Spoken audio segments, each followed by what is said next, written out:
এই তারেক রহমান একটা কুলাঙ্গার, একটা বাস্টার্ড।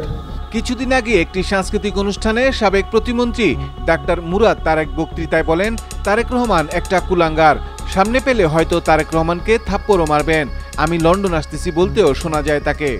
এই তারেক রহমান একটা কুলাঙ্গার, একটা বাস্টার্ড। ওর বাপ ছিল এক খুনি, ও এক খুনি। লন্ডনে বসে লম্বা লম্বা লেকচার দেয়। আমার মনে হয় যে কবে যে একটা চট থাপ্পড় খাবে, খাইছে অলরেডি, আরও খাবে আর কি। আর্মিদের কাছে খাইছে, এখন আমাদের কাছে খাবে আর কি। একটু ওয়েট করতে হবে আর কি। আসতেছি আমি লন্ডনে, ইনশাআল্লাহ দেখা হয়ে যাবে। কি ঠিক আছে? পারবো না? ঠিক পারবো, অবশ্যই পারবো।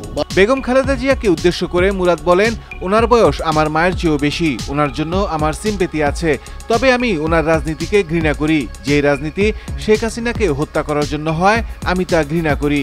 আমি দোয়া করি যে উনি যেন সুস্থ হয়ে যান, কারণ ৭৬-৭৭ বছর বয়স।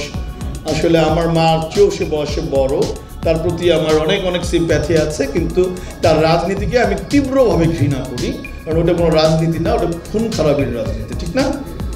বঙ্গবন্ধু কন্যাকে হত্যা করার রাজনীতি, এটা আমি সমর্থন করি। হ্যাঁ, এবং বেগম জিয়াকে কিন্তু আমরা কোনোদিন হত্যা করতে চাইনি, চাইছি কোনো দিন না। তো ওরা আমাদের মাকে হত্যা করতে চায় কেন, শেখ হাসিনাকে?